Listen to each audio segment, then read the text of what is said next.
So we got some official images now from Transformers Prime's, not Transformers. Well, it was based on a Transformers Prime character, but it even goes back in Transformers history. It's a Cyberverse toy in this case. We finally got some really good images of the Scraplet that's going to be available for the Transformers Cyberverse line. Now, it also is going to, in this same wave, it's going to come with an Optimus Prime, but the Optimus Prime is laughable and suffers from a problem that the Cyberverse line always suffers from, which is, hey, we're not even going to transform. You know, it's just, we're just going to do what we're going to do. He's so close. So close. It's a feature. It's something that McDonald's toys have done, but can't be done here.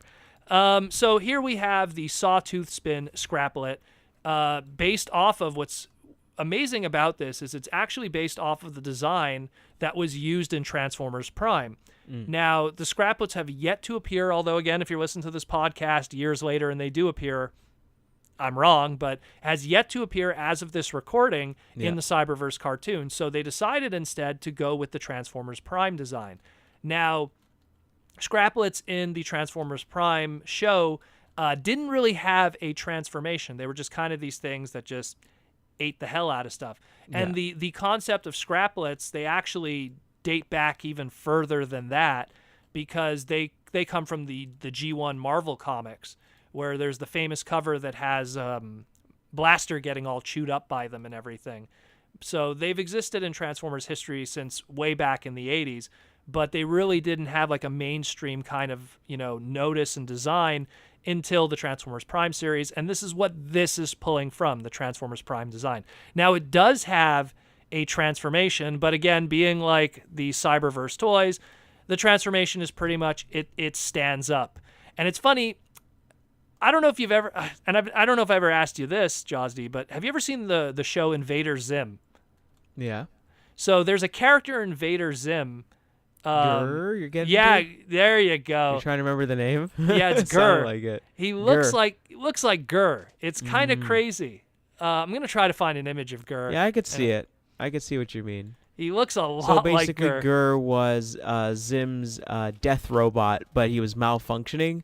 So he's more kind-hearted, more silly, goofy, and just trucking around, just spazzing along, just having fun, and just being very nice, and not a kill bot, basically. Not the good death bot that he should be, like a Scraplet here, especially.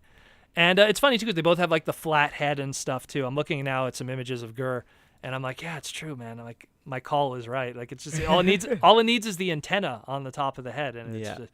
But so I mean, this one I dig because the thing is that it doesn't need a transformation. This was a character that really was one of these things where it just had that one mode, and that was all that mattered. And the funny thing is we were supposed to get a like a Scraplet toy many years ago, which was at HasCon 2017. They were showing like they were going to do this battle damage generation 2-pack thing with the first edition Bumblebee toy. And it was going to be like this like evolution 2-pack, and it was going to come with these non-transforming little Scraplets. And because the Transformers Prime line had a lot of these figures that would come with figures that weren't transforming. They came with human figures, or they'd come with little accessories. So they were going to do the same thing. They were going to include some Scraplets. It never happened. And they showed the prototypes, the painted prototypes in this case, and the painted samples at HasCon. So now we finally got official Scraplet toys. The only concern that I have is this is the Scout class. So considering the way prices are with Transformers, and the reason why I bring up price is because this is one of these characters you want to army build. You're going to want to buy a bunch of these because Scraplets are like, they kind of have that design of a piranha fish. Why do I say piranha plant? Yeah, you can see it too. Because of Mario. Because of Mario, yeah.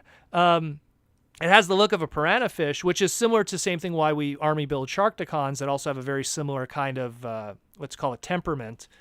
So this, if it's the Scout class, it's going to be pricier. It's going to be a lot pricier. These are going to be like $10 a pop in the States, probably $15 a pop in Canada. So they're going to be pricey. So army building these are going to be a little more difficult. You're probably only going to get maybe one or two then.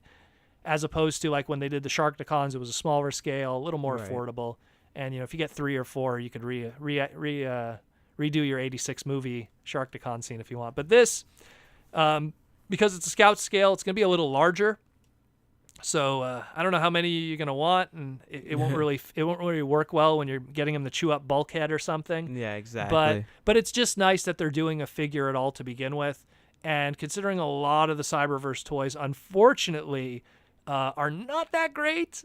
Unfortunately, like especially even at representing what's on the screen, it's nice to have something that, even though it's not trying to represent something on the screen that exists in their show, it does the job for something else. Yeah. That one mode for that one design in another show, at least it does that. So at least if you're a Transformers Prime fan, there's something you could take away from it here. So yeah, the Scraplet and the Prime, which is, Energon Axe Prime, that's whatever.